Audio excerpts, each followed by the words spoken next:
السلام عليكم ورحمة الله وبركاته. النحو الواضح المرحلة الثانوية الجزء الثالث. நஹ்வு வாதிஹ் கிதாபில் இரண்டாம் நிலையான இதில் மூன்றாம் பாகத்தை நாம் கண்டு கொண்டிருக்கின்றோம். அல்ஹம்துலில்லாஹ். இது அரபி இலக்கணத்தை பற்றி பேசக்கூடிய ஒரு அழகிய புத்தகமாகும். இதில் நம்மளுக்கு அம்சிலா, உதாரணங்கள், ஆய்வு, காயிதா, சட்டங்கள், இதனுடைய தனித்துவமான பயிற்சிகள் என பல விஷயங்கள் நம்மளுக்கு தருகிறார்கள். அதை தொடர்ந்து காண்போம், வாருங்கள். அல்ஹம்துலில்லாஹ். இந்த சேவைகளை செவ்வன செய்து வரும் ரகீப் எஜுகேஷனல் ட்ரஸ்டிற்காக அதிகமாக துஆ செய்யுங்கள். இந்த சேவைகள் எவ்வித தொய்வின்றி தொடர்ந்து நடைபெறுவதற்காக துஆ செய்யுங்கள். இன்னும் ஆதரவு தாருங்கள். நன்மையில் ஒன்று சேருவோம், முந்திக் கொள்வோம். நீங்களும் இந்த சேவையில் ஒன்று சேருவதற்காக இங்கே QR ஸ்கேன் கொடுக்கப்பட்டுள்ளது, இங்கே அக்கௌண்ட் டீடைல்ஸ் கொடுக்கப்பட்டுள்ளது. ஆகவே உங்களையும் இந்த தீன் சேவையில் இணைத்துக் கொள்ளுங்கள். நன்மையில் ஒன்று சேருவோம், முந்திக் கொள்வோம். அல்ஹம்துலில்லாஹ். நசப் என்ற பொது தலைப்பின் கீழ் பல சட்டங்களை நாம் பார்த்தோம். நசப் என்றால் என்ன? அதாவது ஒரு ஒரு கல்வியுடனோ, ஒரு பொருளுடனோ, அல்லது ஒரு கூட்டத்துடனோ, ஒரு நாட்டுடனோ சேர்க்கும் பொழுது, இப்ப இந்தியாவுடன் ஒரு மனிதரை சேர்க்கணும் இந்தியர் அப்படின்னு சொல்றோம். இல்லாட்டி தமிழுடன் ஒரு மொழியுடன் சேர்க்கணும்னா தமிழர் அப்படின்னு சொல்றோம். அதே போல நசப் அரபியிலையும் இப்படி என்னது, ஒரு மொழியுடன் சேர்ப்பதற்கு என்ன சட்டம், ஒரு நாட்டுடன் சேர்ப்பதற்கு என்ன சட்டம் அப்படின்னு நம்ம அதன் விளக்கத்தை பார்த்தோம். அதுக்கு பொது சட்டம் என்ன? மிக மிக ஈஸி. என்னது, ஒரு வார்த்தையின் கடைசியில சத்து செய்யப்பட்ட யாவும் அதற்கு முன்னாடி கசர் கொடுத்தால் அது என்னவாயிரும், அந்த சார்ந்த அர்த்தம் வந்துவிடும். இப்போ உதாரணத்துக்கு அரபுன் என்பதற்கு அரபியுன் என்று போட்டால் அரபியை சார்ந்தவர் அப்படின்னு அர்த்தம் வந்துடும். அப்ப தொடர்பு படுத்துறது ரொம்ப ஈஸி. சரியா? இது பொது சட்டம் என்பதை கண்டோம். அதற்கு பிறகு அந்த பொது சட்டத்திலிருந்து விளக்கப்பட்ட வார்த்தைகள் இருக்கின்றது என ஒரு 4-5 வார்த்தைகளை கண்டோம். அதில் முதலாவது தாவு தனீஸ் கொண்ட வார்த்தை. இதுக்கு அந்த பொது சட்டம் வராது. அந்த தாவு தனீஸை போக்கிவிட்டுதான் அந்த நசபுடைய சத்து செய்யப்பட்ட யாவை சேர்க்க வேண்டும் என்றும். இரண்டாவது மக்சூராக இருந்தால், அந்த மக்சூர் என்றால் கடைசியில் முன் அலிஃப் அதுக்கு மாதிரி ஃபத்தஹ் இருக்கும்.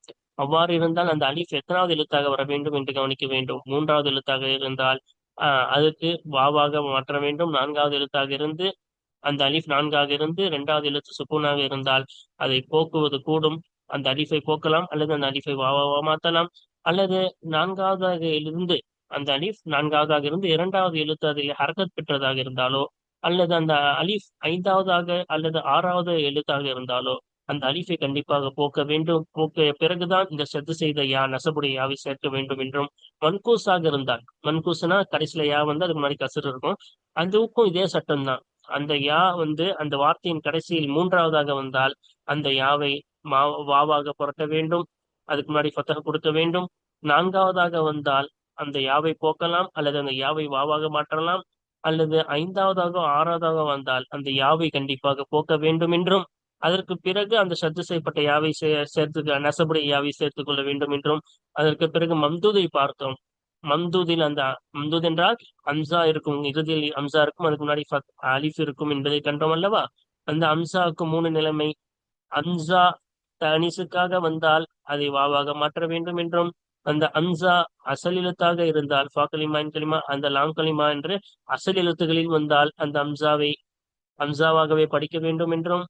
அந்த அம்சா அசலாக இருக்கிறது, ஆனால் வாவோ அல்லது யாவோக தான் அம்சாவாக மாற்றியுள்ளோம் என்றால் அப்பொழுது என்ன செய்யலாம்? அம்சாவை வைத்தும் படிக்கலாம், அல்லது அந்த அசல் எழுத்து என்னவோ அந்த வாவாக இருந்தால் அந்த அசலை அம்சாவாகவும் படிக்கலாம், அல்லது வாவாக புரட்டியும் படிக்கலாம்.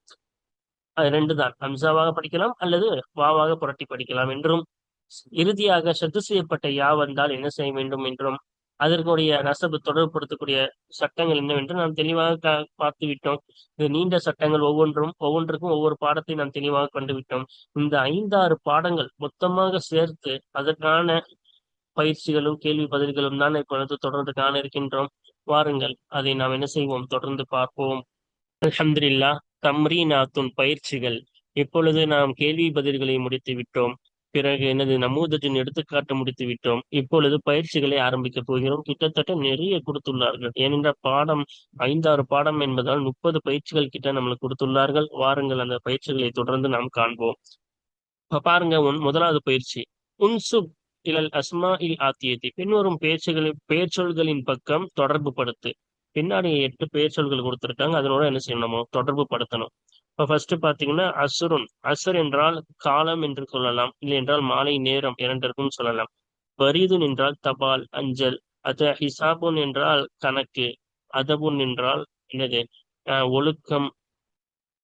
அதுக்கப்புறமா இருக்குல்ல, என்ன இருக்கு, தும்யாத்துன் அப்ப என்றால் நகரம். இந்த டேமியாட் அப்படின்னு இங்கிலீஷ்ல சொல்லுவாங்க. ஆனால் தும்யாத்துன் என்பது எகிப்துல இருக்கக்கூடிய ஒரு நகரம். சரியா. அப்போ ஃபிரௌனு நம்மளுக்கு தெரியும், ஒரு அரசன். எந்த அரசன்? எகிப்துல மன்னர்ல மிஸ்ர்ல வாழ்ந்த ஒரு அரசன். அதுக்கப்புறமா ரஷீதுன். ரஷீதுன் என்பது ஒரு நகரம். என்னது, எங்க உள்ள நகரம்? எஜிப்ட்ல உள்ள ஒரு நகரம். இல்லாட்டி சாதாரண ரஷீதுன் வசனின் படி அர்த்தம் வைக்கணும்னா என்னன்னு சொல்லலாம், நேர்வழி பெற்றவர் அப்படின்னு அர்த்தம் வைக்கலாம். அதுக்கப்புறமா பாரிஸ். பாரிஸ் என்பது பிரான்ஸ். பிரான்ஸ் தான். பாரிஸ் பிரான்ஸ்ல உள்ள ஒரு நகரம். பாரிஸ் இங்கிலீஷ்ல சொல்லுவாங்கல்ல, அதான் என்னது பாரிஸ்ன்னு எதுல சொல்லியிருக்காங்க, அரபில சொல்லியிருக்காங்க. சரியா. வாருங்கள், இப்பொழுது நாம் என்ன செய்வோம், அதனுடைய நெசவு செய்ய சொல்லியிருக்காங்க, அதோட தொடர்பு படுத்தணும்னு சொல்லியிருக்காங்கல்ல.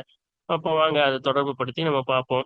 அப்ப என்ன, நம்ம சாதாரணமா படிச்ச எல்லாத்தையும் ஞாபகம் வைத்துக் கொண்டால் மட்டும்தான் நம்ம இங்க என்ன செய்ய முடியும், அந்த பதிலை காண முடியும். சாதாரண வார்த்தைகள் இதற்கெல்லாம் பொது சட்டமே போதும். கடைசியில சத்து செய்யப்பட்ட யாவும் அதுக்கு முன்னாடி கசர் கொடுத்தாலே போதும். சரியா. இப்ப பாருங்க, அசுருன், அசுரியுன். இப்ப காலம், காலத்தை சார்ந்தவன். அதுக்கப்புறம் பாருங்க, ஹிசாபுன் கணக்கு. ஹிசாபியுன் கணக்கை சார்ந்தது. அது திம்யாத்தும், அது திம்யாத்தியுன் அந்த திம்யாத் நகரத்தை சார்ந்தவர்.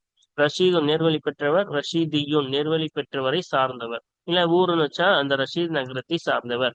பரீதுன் தபால். இந்த பரீதியுன்னா தபால்காரர். தபால், தபாலை சார்ந்தவர், அதான் தபால்காரர். அதபுன் ஒழுக்கம். அதபியுன் அந்த ஒழுக்கத்தை சார்ந்தவர். ஃபிர்அவுனு, ஃபிர்அவுனா என்னது, அரசன். அப்ப ஃபிர்அவுனியுன் அந்த ஃபிர்அவுனை சார்ந்தவன். பாரிஸ், பாரிஸ் நகரம். பாரிசியுன் பாரிஸ் நகரத்தை சார்ந்தவர். ஓகேவா.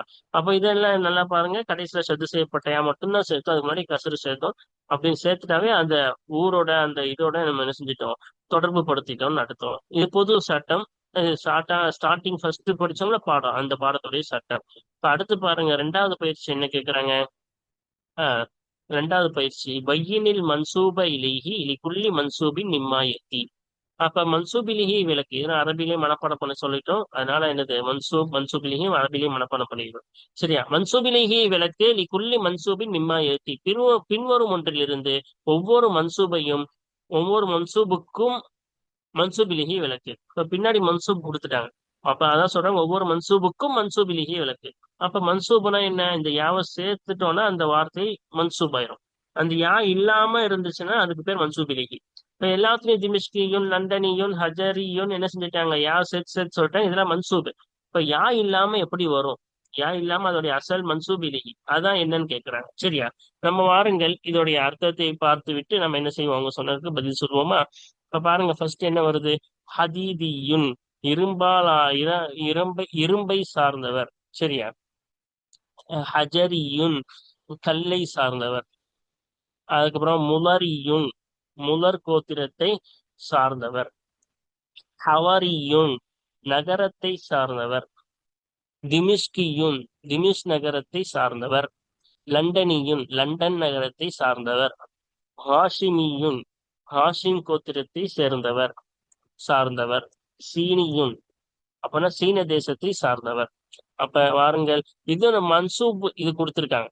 அப்ப யா இல்லாம எப்படி இருக்கும், அதான் மன்சூப் இல்லையா, அதான் நம்ம பாடத்திலே பார்த்தோம்ல, அது எப்படி, அதுதான் நம்மகிட்ட கேட்கிறாங்க. வாருங்கள் அதை இப்பொழுது பார்ப்போம். அப்ப இங்க கொடுத்திருக்காங்க பாருங்க, இரண்டாவது பயிற்சி ஹதீதியுன். அப்ப அந்த யாவை தூக்கிட்டா என்ன இருக்கும், ஹதீதுன்னு இருக்கும். அதுதான் மன்சூப் இல்லையே, ஹதீதுன் இரும்பு. திமிஷ்கியுன் இந்த யா இல்லாட்டி எப்படி இருக்கும், திமிஷ்க், அதான் திமிஷ்கும். அப்ப இது என்னது, திமிஷ் நகரம். ஹஜரியும் இந்த யா இல்லாட்டி என்ன இருக்கும், ஹஜர். ஹஜருன் கல்லு, கல்லை சார்ந்தவர் கல்லு. லண்டனியும் லண்டனை சேர்ந்தவர். அப்ப யாவை தூக்கிடுங்க, லண்டனு. அப்ப என்னது அது, லண்டன் நகரம். முலரியும் இந்த ஷத்து செய்யப்பட்ட யாவை தூக்கிட்டா முலரு. முலர் என்னது, முலர் நபர், அந்த முலர் என்ற நபரை குறிக்கும். சரியா. அப்ப ஏன்னா அந்த முலர் இப்னு நிசார் ஒரு பேரு, அந்த கோத்திரத்துல வந்தவங்களுக்கு தான் முலரியும்பாங்க. சரியா. ஹாஷிமியு ஹாஷிம் கோத்திரத்தை சார்ந்தவர் சொன்னோம்ல, அப்ப யாவத்துக்கிட்ட ஹாஷிம், அந்த ஹாஷிம் நபரை குறிக்கும். சரியா? அந்த பெயர், அந்த கோத்திரத்தில் மூத்தவர் இவர் தான். அவர் பெயரை வச்சுதான் பின்னாடி எல்லாத்துக்கும் ஹாஷிமின்னு சொல்லுவாங்க. சரி, அப்ப அந்த நபரை குறிக்கும். அதுக்கப்புறம் பாருங்க, ஹவரிyu நகரவாசி, நகரத்தை சார்ந்தவர். அப்ப ஹலரூன் என்றால் நகரம். சீனியும் அந்த யாவத்து வைக்கிறீங்க, சீனும். அப்ப சீனா என்னது? சீனா, சைனா. சரியா? அப்ப பாத்தீங்கன்னா அந்த சத்து செய்யப்பட்ட யாவத்தை தூக்கிட்டாவே மன்சூபிலிக்கு நம்ம என்ன செஞ்சிடலாம், சாதாரண வார்த்தைக்கு கண்டுபிடிச்சிடலாம். ஓகேவா? இப்ப அடுத்து பாருங்க, 2 பயிற்சிகளை நாம் முடித்து விட்டோமா? இப்ப அடுத்து 3வது பயிற்சி என்ன கேட்கிறார்கள்? அஹ் இந்த இருக்கு பாருங்க, பயிற்சி 3. ஹாத்தி. ஹாத்தி கொண்டு வா அர்பஅத அஸ்மாஇன் மன்சூபத்தன் இலா அம்கினத்தின். இடங்களின் பக்கம் தொடர்பு படுத்தப்பட்ட 4 பெயர்ச்சிகளை கொண்டு வா. அர்பஅத்தன் மன்சூபத்தன் இலா சனாஆத்தின். தொழில்களின் பக்கம் தொடர்பு படுத்தப்பட்ட 4 பெயர்ச்சொல்களை கொண்டு வா. அர்பஅத்தன் மன்சூபத்தன் இலா சிஃபாத்தின். தன்மைகளின் பக்கம் தொடர்பு படுத்தப்பட்ட 4 பெயர்ச்சொல்களை கொண்டு வா. இப்ப இதுல இடங்களின் பக்கம் தொடர்பு படுத்தப்பட்ட 4, அப்புறம் தொழில்களின் பக்கம் 4, அப்புறம் தன்மைகளின் பக்கம் 4. மொத்தம் நம்ம 12 இதை நம்ம சொல்லணும். சரியா? வாருங்கள் இப்பொழுது அதுல சொன்னால் மட்டும் போதும். நம்ம பயிற்சிக்கான பதில் மட்டும் தான் சொல்ல போறோம். ஏன்னா பாடத்துல நம்ம பார்த்துட்டோம். இங்கேயும் நம்ம விளக்கணும்னா பாடம் நீண்டு விடும். சரியா? அதனால 3வது பாருங்க, அர்பஅத்து அஸ்மாஇன் மன்சூபத்துன் இலா அம்கினத்தின். இடங்களின் பக்கம் தொடர்பு படுத்தப்பட்ட 4 பெயர்ச்சொல்கள். பாருங்க, இங்க கொடுத்திருக்காங்களா? ஹிந்தியுன், இந்திய நாட்டை சார்ந்தவர். ஈராக்கியுன், நாட்டை சார்ந்தவர். யமனியுன், யமன் தேசத்தை சார்ந்தவர். யமனின்பாங்க. சரியா? அப்ப குவைத்தியுன், குவைத் தேசத்தை சார்ந்தவர். இப்ப எல்லாம் இடமா, இந்தியா ஒரு இடம், ஈராக் ஒரு இடம், யமன் ஒரு இடம், குவைட்ன்றது ஒரு இடம். இப்ப இடத்தின் பக்கம் தொடர்பு படுத்தி நம்ம சொல்லிட்டோமா? அடுத்து பாருங்க, அர்பாத்து அஸ்மாஇன் மன்சூபத்துன் இலா சனாஆத்தின். தொழில்களின் பக்கம் தொடர்பு படுத்தப்பட்ட 4 பெயர்ச்சொல்கள். இந்த இருக்கு பாருங்க, ஜையாதியுன், எண்ணெய் வியாபாரம் செய்ய, எண்ணெயை சார்ந்தவர். அப்படின்னா எண்ணெய் வியாபாரம் செய்யறவன் அர்த்தம். ஹத்தாதியுன், அதாவது இரும்பை சார்ந்தவர்னா கொல்லர். கொல்லர் தான் என்னது? இரும்பை சார்ந்தவர். அப்புறம் பாருங்க, ஹசஃபியுன், அப்படின்னா மண் மண்பாண்டத்தை சார்ந்தவர். அப்படின்னா யாரு? அந்த அந்த மண் பானை செய்வார்ல, பானை நெய்பவர். சரியா? நஜ்ஜாரியுன், அதுக்கு என்னது? மரத்தை சார்ந்தவர். அப்படின்னா என்ன? தச்சரை சார்ந்தவர்னா தச்சர். ஓகேவா? மரவேலையை சார்ந்தவர் தச்சர்ன்னு சொல்லுவாங்கல்ல, அதான் அரபில நஜ்ஜாரின்பாங்க. சரியா? அர்பாத்து அஸ்மா இன் மன்சூபத்தும் இலா சிஃபாத்தின். இன்னும் தன்மைகளின் பக்கம் சில என்னது, சில தன்மைகளின் பக்கம் தொடர்பு படுத்தப்பட்ட 4 பெயர்ச்சொல்கள். அப்ப இங்கெல்லாம் பாத்தீங்களா, ஒவ்வொரு தொழில்கள் தானே. இது தச்சர் இவரு. அதே போல ஹசஃபி, இது என்னது? மண்ணை கொலைஞ்சு மண்பானை செய்யறவர். ஹத்தாதின்றது இது ஒரு தொழில் தானே, இரும்பு கொள்ளருன்னு போல. இப்ப ஜையாத்தினா வியாபாரம், என்ன வியாபாரம் செய்யறவர். இதெல்லாம் வியாபாரத்தை சேர்ந்தது. இப்ப இது வெறும் ஒரு தன்மை, சில தன்மைகளை பக்கம் தொடர்பு படுத்தணும்ன்றாங்களே, அந்த நாள் இங்க கொடுத்துருக்காங்க பாருங்க. இல்மியுன், இல்மை சார்ந்தவர். சரியா? அதபியுன், அப்படின்னா கல்வியை சார்ந்தவர். அதபியுன்னா என்னது? இலக்கியத்தை சார்ந்தவர். அதுக்கப்புறம் தௌகியுன்னா ரசனையை சார்ந்தவர். அதே போல ஹுலுக்கியுன்னா எனது? ஆஹ் குணத்தை சார்ந்தவர். அப்ப குணம் என்பது ஒரு தன்மை, தௌக் ரசனை என்பது ஒரு தன்மை, அதப் இலக்கியம் என்பது ஒரு தன்மை, இல்ம் என்பது கல்வி என்பது ஒரு தன்மை. இப்படி என்ன செய்யும்? சிஃபாத்துகள் தானே இதெல்லாம். ஆஹ் அப்ப ரஜுலுன் ஆலிமுன் அப்படிலாம் சொல்றோம்ல, அப்ப இதெல்லாம் சிஃபாத்துகள். சில தன்மைகளின் பக்கம் இணைத்து தொடர்பு படுத்தி சொல்ல சொன்னாங்க, அதை நம்ம சொல்லிட்டோம். சரியா? அப்ப தொடர்பு படுத்தி சொல்லிட்டோமா? இப்ப 3 பயிற்சிகளை நாம் முடித்து விட்டோம். இப்ப அடுத்ததாக 4வது பயிற்சியை நாம் காண இருக்கின்றோம். இப்ப 4வது பயிற்சியில என்ன கேட்கிறாங்க? ஆஹ் பயிற்சி 4. 1. கௌவின் சலாச ஜுமலின் யகூனு ஃபீஹல் மன்சூபுன் ஆத்தன் சபபியன். 3 வாசகங்களை உருவாக்கி யகூனு ஃபீஹா, அந்த 3 வாசகங்களிலே ஆகும், அல் மன்சூப் அந்த 3 வாசகங்களே ஆகும், நாத்தன் சபபியன், காரணத்தை சார்ந்த ஒரு தன்மையாக ஆகும். ஒரு சிஃபத் சபபியா இருக்கும். சரியா? அதுக்கு 2வது கேள்வி பாருங்க, கௌவின் சலாச ஜுமலின் 3 வாசகங்களை உருவாக்க யகூனு ஃபீஹால் மன்சூபு, அந்த 3 வாசகங்களிலேயும் மன்சூப் ஆகும், ஹபரன் சபபியன், காரணத்தை சார்ந்த ஒரு ஹபராக ஆகும். அதுக்கப்புறம் 3 பாருங்க, 3வது கொஸ்டின், கௌவின் சலாச ஜுமலின் 3 வாசகங்களை உருவாக்க யகூனு ஃபீஹால் மன்சூபு ஹாலன் சபபியத்தன், அந்த 3 வாசகங்களிலே ஆகுமே மன்சூபு, அந்த 3 வாசகங்களிலே காரணத்தை சார்ந்த ஒரு நிலையாக, ஒரு ஹாலாக ஆகுமே, அத்தகைய 3 ஜும்லாக்களை உருவாக்கு. மொத்தம் 9 ஜும்லா. ஃபர்ஸ்ட்ல வந்து மன்சூப் எப்படி இருக்கணும்? சபபியான நாத்தா இருக்கணும். ரெண்டாவதுல மன்சூபு சபபியான ஹபரா இருக்கணும். மூன்றாவதுல மன்சூபு சபபியான ஹாலா இருக்கணும். அப்ப இந்த மாதிரி வச்சு என்ன செய்ய சொல்றாங்க? நம்மள எழுத சொல்றாங்க. மொத்தம் நம்ம எத்தனை ஜும்லா எழுதணும்? 9 ஜும்லா. சரியா? இதோடைய பதில் நீங்க இருக்கு பாருங்க. ம் இப்ப 4வது பயிற்சியின் பதில். அல் ஜுமலு அல்லதி யகூனுல் மன்சூபு ஃபீஹா நாத்தன் சபபியன். ஜும்லாக்கள் அல்லது எத்தகைய வாசகங்கள்? வாசகங்கள் யகூனுல் மன்சூபு ஃபீஹா, அந்த வாசகங்களிலே மன்சூப காரணத்தை சார்ந்த ஒரு தன்மையாக இருக்குமே அத்தகைய வாசகங்கள். 3 கேட்டாங்களே, இந்த எழுதியிருக்காங்க பாருங்க, 3 எழுதியிருக்காங்க. அப்ப இங்க என்னது? ஜுவைலுன், ஆலிமுன், அல்மஇயுன் ஃபிக்ருஹு. இப்ப ஜுவைல் என்பவர் மிக கூர்மையான சிந்தனை கொண்ட அறிவாளியாக இருக்கிறார். அவருடைய சிந்தனை கூர்மையாக இருக்குமே அத்தகைய அறிவாளியாக இருக்கிறார். சரியா?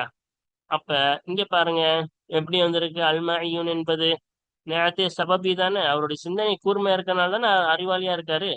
அப்ப காரணத்தை சொல்லுதா? அவர் ஏன் அறிவாளியா இருக்காரு? அவர் சிந்தனை கூர்மையா இருக்கு, அதனால அறிவாளியா இருக்காரு. அப்ப காரணத்தை சொல்லுது, ஆலிம்ன்றதுக்குரிய காரணத்தை சொல்லுது. சரியா? அப்ப இது நாத்தா இருக்கிறது, நாத்தே சபபியாக இருக்கு, காரணத்தை விளக்கக்கூடிய ஒரு தன்மையாக இருக்கிறது. சரியா? அப்ப அவருடைய சிந்தனை தெளிவாக இருக்குமே, கூர்மையாக இருக்குமே அத்தகைய அறிஞராக இருக்கிறார். ரெண்டாவது உமரு, உமர் ரலியல்லாஹு அன்ஹு அவர்கள் ஹலீஃபத்துன் ஷுமூலியுன் தக்தீருஹு. உமர் ரலியல்லாஹு அன்ஹு அவர்கள் ஹலீஃபா ஆவார்கள். ஹலீஃபானா பிரதிநிதி, தலைவர், முஃமின்களுடைய தலைவர் ஆவார்கள். ஷுமூலியும் தக்தீருஹு அப்படின்னா சூழ்ந்து கொண்ட, என்னது? அதன் உள்ளடக்கத்தை, அதன் மதிப்பீட்டை சூழ்ந்து கொண்ட ஒரு ஹலீஃபாவாக இருக்கிறார். அப்ப அதனுடைய உள்ளடக்கம்னா எல்லாத்தையும் தக்தீர், அதற்கான தக்தீர் உள்ளடக்கம் என்னெல்லாம் தேவையோ, அந்த ஹிலாஃபத்துக்கு என்னெல்லாம் தேவையோ அந்த உள்ளடக்கத்தை சூழ்ந்து கொண்ட ஒரு ஹலீஃபா. அப்ப இது காரணத்தை தான் சொல்லுது, ஏன் ஹலீஃபாவா இருக்காரு? அதுக்கு தேவையான உள்ளடக்கம் எல்லாமே அவர் சூழ்ந்து கொண்டார். அது எல்லாத்துமே உள்ள இருக்குது. அப்ப உள்ளடக்கம் இருக்கும் போது அவர் எப்படி என்ன ஆனாங்க? உமர் ரலியல்லாஹு அன்ஹு ஹலீஃபாவானா ஆனாங்க. அப்ப ஷுமூலியன் தக்தீருஹு என்பது என்ன செய்கிறது? ஹலீஃபா ஆனதற்கான காரணத்தை சொல்லுது. அதுக்கு தேவையான உள்ளடக்கத்தை அவர் சூழ்ந்து கொண்டார், அதனால ஹலீஃபா. அடுத்துக்கு பாருங்க, அப்ப சபபை நாத்தியாவை கொண்டு வந்துட்டோமா? மன்சூப் தானே எல்லாமே.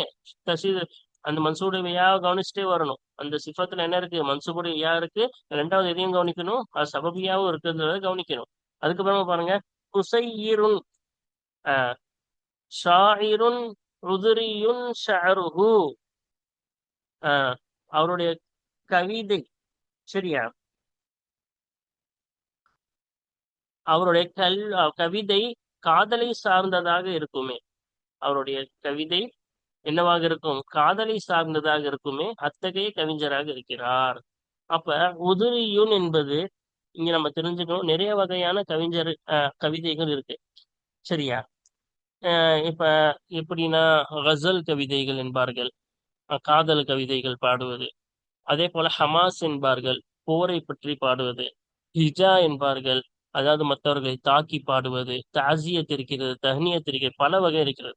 அதிலே கவிதைகளில் ஒரு வகைதான் உதிரி என்பார்கள். உதிரி என்பது தூய்மையான காதலை பற்றியும் அன்பை பற்றியும் பாடக்கூடிய கவிதைகளுக்கு உதிரி என்பார்கள். அப்ப அவருடைய ஷார், ஆஹ் அப்ப அந்த நபருடைய கவிதை காதலை சார்ந்ததாக இருக்கிறது, அத்தகைய கவிஞராக இருக்கிறார். அப்ப ஏன் இவர் கவிஞரா இருக்காரு? அவரோட கவிதை வந்து உதிரியா இருக்கு. அப்படின்னா அந்த அன்பை பற்றி பேசக்கூடிய ஒரு சார்ந்து, அந்த அன்பை சார்ந்து இருக்கிறது, அதனால அவர் கவிஞரா இருக்காரு. அப்ப இது என்ன செய்யுது? காரணத்தை விளக்குகிறது. சரியா? அப்ப காரணத்தை விளக்கிறது. அதே போல என்ன வந்திருக்கு? மன்சூபுடைய ஏன் வந்திருக்கு? நேரத்தை சபபியா நம்ம கொண்டு வந்திருக்கோம். சரியா? அப்ப அல்ஹம்துலில்லாஹ் நம்ம 3 பயிற்சியும் என்ன செஞ்சிருக்கோம்? 3 ஜும்லாவும் நேரத்தை சபபியா வச்சு நம்ம கொண்டு வந்திருக்கோம். ஓகேவா? அப்ப இங்க பாருங்க, ஜுபைர் என்பவர் அவருடைய சிந்தனை என்னவா இருக்கும்? புத்தி கூர்மையா இருக்குமே அத்தகைய ஆலிமா இருக்கிறார். உமர் ரலியல்லாஹு அன்ஹு அவர்கள் அவருடைய உள்ளடக்கம் சூழ்ந்திருக்குமே அத்தகைய கலீஃபாக இருக்கிறார். குசைர் என்பவர் அவருடைய கவிதை காதலை சார்ந்ததாக இருக்குமே அத்தகைய கவிஞராக இருக்கிறார். சார்ந்ததாக இருக்குமே, சூழ்ந்ததாக இருக்குமே, புத்தி கூர்மையாக இருக்குமே அப்படின்னு சிஃபத்தா தான் படிச்சோம். சரியா? சலாசு ஜுமலின் 3 வாசகங்கள் யகூனு ஃபீஹால் மன்சூபு ஹபரன் சபபியன். அது அந்த 3 வாசகங்களிலேயும் மன்சூபாகும் காரணத்தை சார்ந்த ஒரு ஹபராக ஆகுமே அத்தகைய 3 ஜும்லாக்கள்.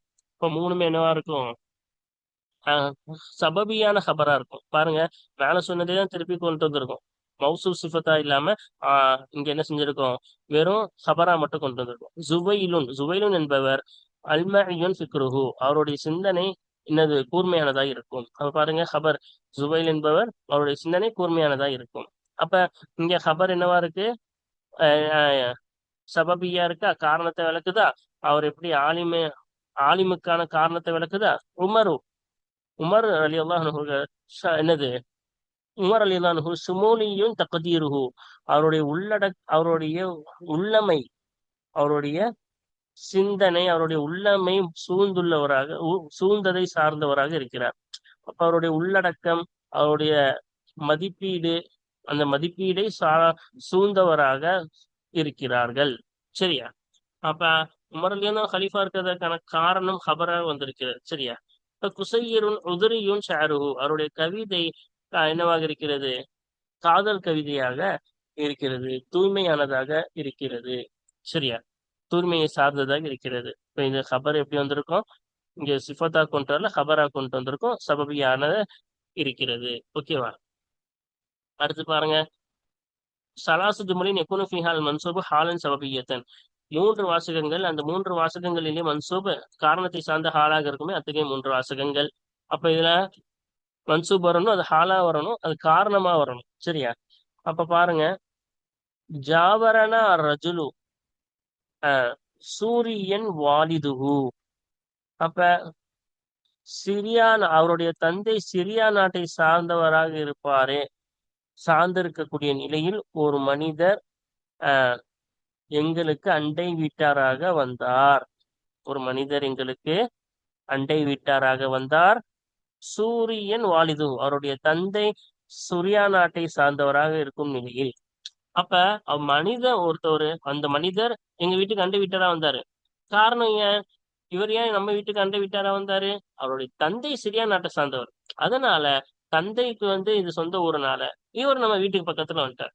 அப்ப இவர் ஏன் நம்ம பக்கத்து வீட்டுக்கு வந்தாருன்னு சொல்லிட்டு ஹாலா என்ன செய்யறோம்? காரணத்தை சொல்றோம். அப்ப ஹால் சபபி ஆயிடுச்சா? இவர் ஏன் நம்ம பக்கத்து வீட்டுக்கு வந்தாரு? அவர் தந்தை சிரியா நாட்டை சார்ந்தவர், அதனால நம்ம பக்கத்து வீட்டுக்கு வந்தாரு. ஓகேவா? அதுக்கப்புறம் பாருங்க, தஃபவ்வக தாலிபு சீனியன் பலதுஹு, அந்த மாணவர் மேலோங்கினார், சிறந்து விளங்கினார். சீனியன் பலதுஹு, அவருடைய ஊர் சைனாவாக இருக்கும் நிலையில் அந்த மாணவர் சிறந்து விளங்கினார். சைனாவாக இருக்கிறது. அப்ப இந்த மாணவர் ஏன் மேலோங்கி சிறந்து விளங்கினார்? காரணம் அவரோட ஊர் சீனா. இப்ப சைனால இருக்கிறதுனால அவர் நல்லா படிச்சு என்ன செஞ்சுட்டாரு. அப்ப இந்த தாலிபு மேலோங்கியதற்கு காரணம் சீனா நாட்டை சார்ந்தவர்னு சொல்லி காரணமா சொல்றாங்க. சரியா? அப்ப காலை சபபி தானே. இப்ப 3வது பாருங்க, ஷாஹத்து தாயிர, நான் எதை பார்த்தேன்? பறவையை பார்த்தேன். அந்த பறவையை பார்த்தேன் எப்படி? லவுனுஹு, அதனுடைய நிறம் வெள்ளி நிறத்தை சார்ந்ததாக இருக்குமே, சார்ந்த நிலையில் அந்த பறவையை நான் பார்த்தேன். ஷாஹத்து தாயிர ஃபில்லியன் லவுனுஹு, அதனுடைய நிறம் வெள்ளி நிறத்தை சார்ந்ததாக இருக்குமே, சார்ந்த இருக்கும் நிலையில் அந்த பறவையை நான் பார்த்தேன். அப்ப அந்த பறவையை நான் பார்த்தேன் எதுக்கு? அதோட நிறம் வெள்ளி நிறமா இருந்துச்சு. காரணத்தை சொல்றாங்க. அது பார்த்ததுக்கு காரணம் அது வெள்ளி நிறமா இருந்துச்சு, அதனால நான் பார்த்தேன். அப்ப இது காரணத்தை தானே விளக்குறாங்க. ஓகேவா? அப்ப காலை சபபியாவா வந்திருக்கிறது. ஓகேவா? அல்ஹம்துலில்லாஹ், நம்ம 4 பயிற்சிகளையும் நாம் முடித்து விட்டோம். இன்னும் பல பயிற்சிகள் இருக்கின்றன. நாம் என்ன செய்வோம்? தொடர்ந்து அதை கண்டு முடிப்போம் இன்ஷா அல்லாஹ். பார்த்த பயிற்சிகளை மூலம் இந்த கசபு பாடத்தை தெளிவாக நாம் விளங்கிக் கொள்வதற்கும், அதுபோல் அதை மறக்காமல் இருப்பதற்கும், இன்னும் இந்த கிதாபை முழுமையாக கண்டு முடிப்பதற்கும் அல்லாஹு தஆலா நம் அனைவருக்கும் தௌஃபீக் செய்வானாக. அமீன். ஆசிர் தவானா அல்ஹம்துலில்லாஹி ரப்பில் ஆலமீன். அஸ்ஸலாமு அலைக்கும் வரஹ்மத்துல்லாஹி வபரகாத்துஹு.